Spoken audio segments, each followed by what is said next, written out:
Hello students, money की series को continue करते हुए आज हम फोर्थ पार्ट की तरफ प्रोसीड करते हैं, जहां पर हम स्टडी कर रहे हैं सिग्निफिकेंस ऑफ मनी। सिग्निफिकेंस का मतलब है इम्पोर्टेंस, कि मनी की हमारी लाइफ में इम्पोर्टेंस क्या है। लास्ट वीडियो में हमने स्टडी किया था फंक्शंस ऑफ मनी, कि मनी हमारे लिए क्या क्या काम करता है। ठीक है, तो पिछले पार्ट्स को ध्यान से स्टडी कीजिए, तभी आपको अगले पार्ट्स बहुत अच्छे से समझ आते चले जाएंगे। तो स्टार्ट करते हैं बिना टाइम वेस्ट किए। Importance of money in the different economic system. Economic system हमारे तीन तरह के होते हैं, एक होती है कैपिटलिज्म, एक होता है सोशलिज्म, एक होता है मिक्स्ड इकोनॉमी। तो हम तीनों सिस्टम्स के अंदर मनी की इंपॉर्टेंस को आज स्टडी करेंगे। सबसे पहले हम बात करते हैं कैपिटलिस्टिक इकोनॉमी की। कैपिटलिस्टिक इकोनॉमी जो है ना, इसके बारे में थोड़ा सा यहाँ पे बताया गया है कि जहाँ पर सारी इकोनॉमी जो है ना, उस पर डोमिनेंस होती है कैपिटलिस्टिक्स की, यानी कि प्राइवेट सेक्टर की। पीपल जो है ना वो अपनी मतलब प्राइवेट होल्डिंग्स रखती हैं, और वहाँ पर उनका मेन प्रॉफिट ऑब्जेक्टिव होता है प्रॉफिट मैक्सिमाइजेशन, यानी कि जो काम किया जाता है वो प्रॉफिट अर्निंग के लिए किया जाता है।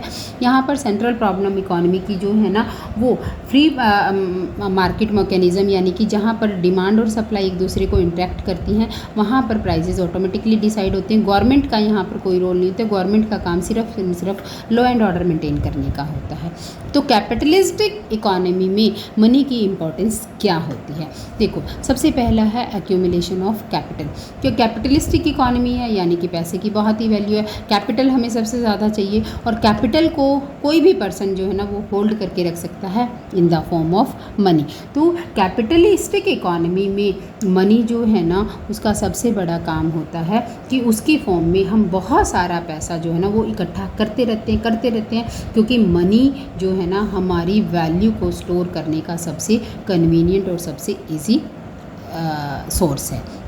उसके बाद है प्राइस मैकेनिज़्म। कैपिटलिस्टिक इकोनॉमी जो है ना वो क्या है, वो प्राइस मैकेनिज़्म पर बेस्ड है, यानी कि ये डिमांड है, ये सप्लाई है। जहाँ पर डिमांड और सप्लाई एक दूसरे के बराबर होंगे, वहीं पर प्राइजेस डिटरमिन होंगे। तो प्राइजेस जो है ना, प्राइस मैकेनिज़्म में मनी एक इम्पॉर्टेंट रोल प्ले करता है। मनी के थ्रू ही ऑपरेट किया जाता है कि प्राइजेस कहाँ पर डिटरमिन किए जाएंगे। Freedom of the entrepreneur.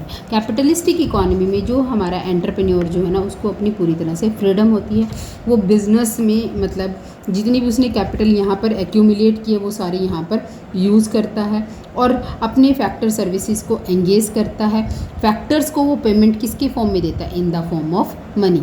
Factors हमने लास्ट वीडियो में भी स्टडी किए थे, यहाँ फिर बताती हूँ। फैक्टर्स ऑफ प्रोडक्शन होते हैं लैंड, लेबर, कैपिटल और एंटरप्रेन्योर। तो इन फैक्टर्स को जब हम एंगेज करते हैं, यदि आप एक बिज़नेस स्टार्ट करते हैं, आप लैंड किसी की लेते हैं तो पहले आप उसको कहते हैं कि बताओ भाई रेंट कितना है, लेबर को कहते हो कि वेजेस कितने हैं, कैपिटल के लिए इंटरेस्ट और एंटरप्रेन्योर के प्रॉफिट, ये पहले से ही प्रीडिफाइंड होते हैं।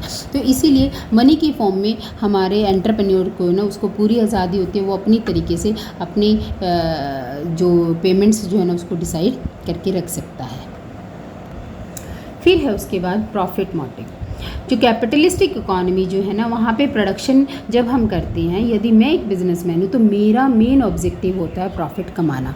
तो यहाँ पर जब हम अपने इस ऑब्जेक्टिव को अचीव करना चाहते हैं, तो वहाँ पर हम चाहते हैं कि हमारी कॉस्ट कम से कम हो, प्राइजेस ज़्यादा से ज़्यादा हों, हम डिमांड जो है ना गुड्स की उतनी करें जितनी की, वो सप्लाई गुड्स की उतनी करें जितनी की डिमांड हो। तो यहाँ पर ये सारी चीज़ें जो है ना, मतलब प्रॉफिट मैक्सिमम करना भी हम कैसे चाहते हैं? मनी की फॉर्म में। कॉस्ट कैसे कम होगी? मनी की फॉर्म में। हम ज़्यादा से ज़्यादा चीज़ों को कम पैसों में ख़रीदना चाहेंगे। हम गुड्स की सप्लाई और डिमांड को ऐसे मैनेज करेंगे कि लेने वाला कंज्यूमर भी, उसको भी सेटिस्फेक्शन हो, और देने वाला प्रोड्यूसर जो है ना उसको भी सेटिस्फेक्शन हो। दोनों किस फॉर्म में ट्रांजैक्शन करते हैं? कॉमन दोनों का फैक्टर क्या है? मनी। तो मनी जो है ना हमारे प्रॉफिट मोटिव्स को भी ईजी बनाता है in the capitalistic economy. Control of the economic system.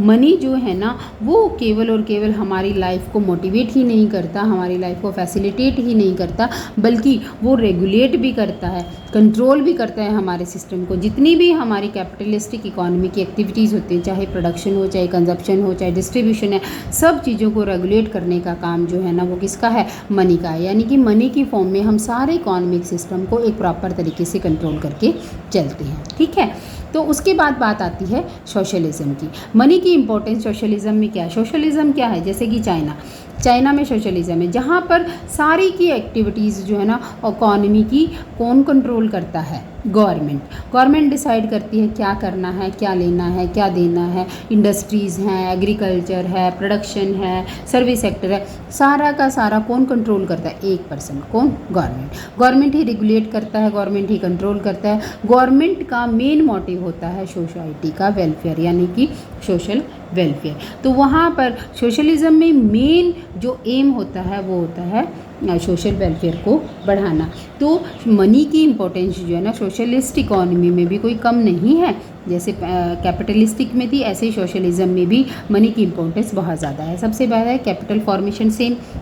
अब गवर्नमेंट को भी पैसा तो चाहिए ना, चाहे वेलफेयर बढ़ाना है लेकिन उसको भी प्रोडक्शन करना है, उसको भी नई नई बिल्डिंग्स खड़ी करनी है, तो वो भी क्या करती है? उसको भी पैसे की ज़रूरत होती है। तो मनी की फॉर्म में ही सोशलिस्ट इकोनॉमी में जो भी प्रोडक्शन किया जाता है वो लार्ज स्केल पर इसलिए किया जाता है ताकि कैपिटल इंटेंसिव टेक्निक को बढ़ाया जा सके, यानी कि हम लेबर को और तरीके से फैसिलिटेट करें और ज़्यादा से ज़्यादा मतलब हम मशीनें, इंडस्ट्रीज़ को प्रमोट करें।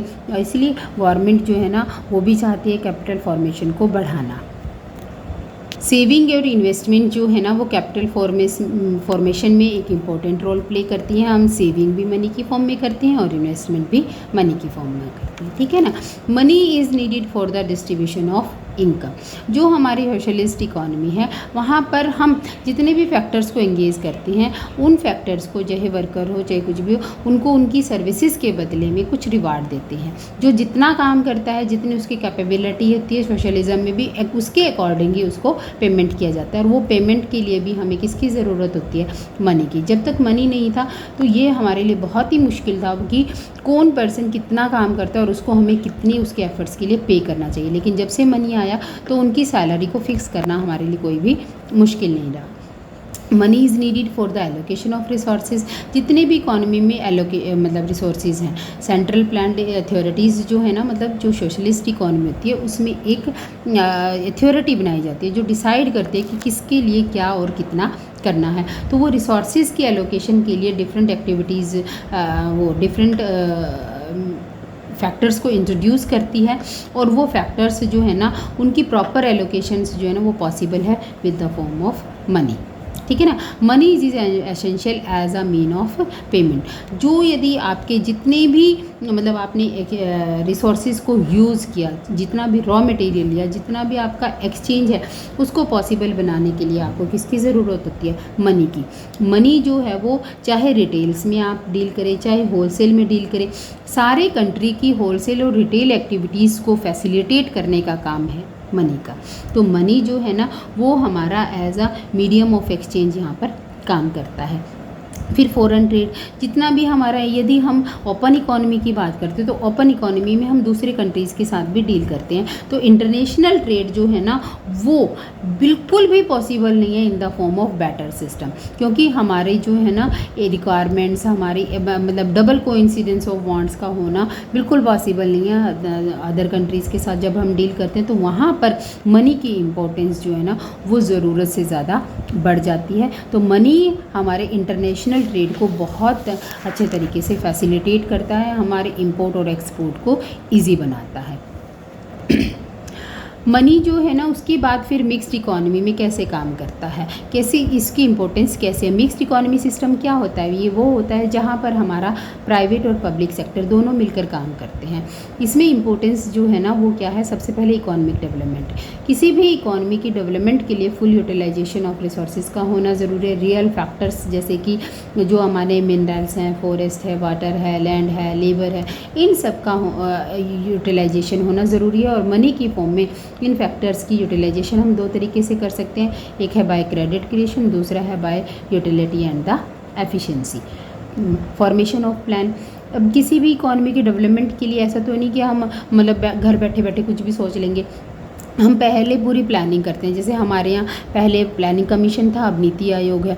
तो वहाँ पर जो है ना मनी की इम्पोर्टेंस बढ़ जाती है, क्योंकि जितने भी हमारे प्लान्स हम बनाते हैं वहाँ पर हम पहले टारगेट रखते हैं कि हमारे पास कितना मनी है स्पेंड करने के लिए और किस सेक्टर में हमें कैसे डिसाइड करना है कि कितना हमें खर्च करना है और कितना हमें नहीं करना। जो हमारे जितने भी टारगेट्स हैं हम उन टारगेट्स को मनी की हेल्प से बहुत आसानी से अचीव कर सकते हैं। Need of the foreign exchange, जो डेवलपिंग कंट्रीज़ जो है ना उसमें फॉरेन एक्सचेंज की नीड जो है ना वो बहुत ज़्यादा बढ़ जाती है, क्योंकि वो हम क्या करते हैं ग्रोथ प्रोग्राम्स लॉन्च करते हैं तो वहाँ पर हम कई चीज़ें बाहर से भी मंगवाते हैं। फिर हम वहाँ पर देखते हैं कि मतलब डॉलर की वैल्यू इंडियन करेंसी में कितनी है, तो वहाँ पर फॉरेन एक्सचेंज रेट जो है ना उसको डिसाइड करने के लिए भी हमें मनी की ज़रूरत होती है।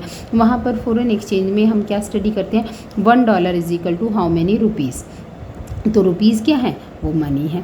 तो मनी जो है ना हमारे फॉरेन एक्सचेंज को भी ईजी बनाता है और फॉरेन एक्सचेंज के लिए मनी का होना बहुत ही ज़रूरी है।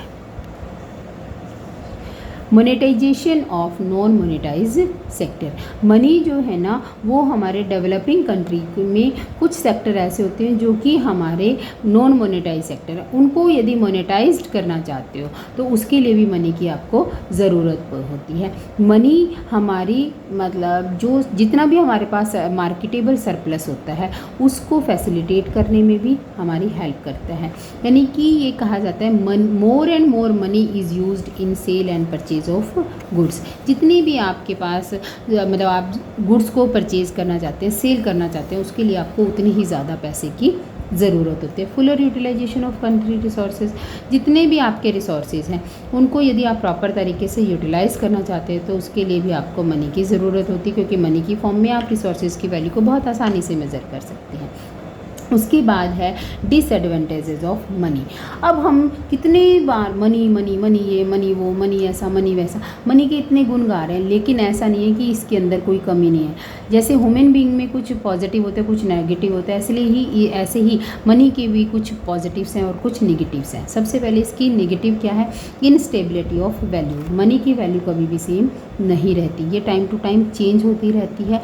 मनी की वैल्यू जो है ना कैसे चेंज होती है, ये डिपेंड करती है दो फैक्टर्स पर, एक इन्फ्लेशन और एक डिफ्लेशन। जब इन्फ्लेशन होता है मनी की वैल्यू जो है ना वो लो हो जाती है, एडवर्स इफेक्ट पड़ता है लोगों की लाइफ पर। जैसे कि मिडिल क्लास लोग हैं उनको बहुत, जो लो इनकम ग्रुप पीपल हैं उनको जो है ना फिर चीज़ें खरीदने में बड़ी दिक्कत आती है।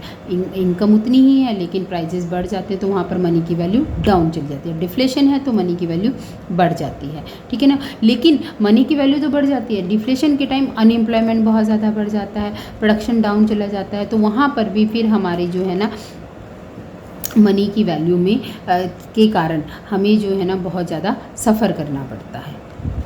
नेक्स्ट है आपका ओवर कैपिटलाइजेशन।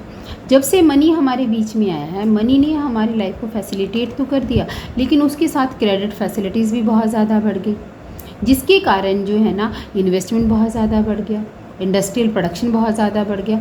और अब हमारे यहाँ जो है ना कैपिटलाइजेशन जो इतना ज़्यादा हो गया कि अब हम ओवर प्रोडक्शन करने लगे, ज़्यादा से ज़्यादा लोगों को जॉब देते हैं जिससे वेजेस ज़्यादा से ज़्यादा वो पीपल अपनी डिमांड करने लगे हैं। प्रोडक्शन बहुत ज़्यादा हो गया, ओवर यूटिलाइजेशन हम रिसोर्सेज का करने लग गए, ठीक है ना।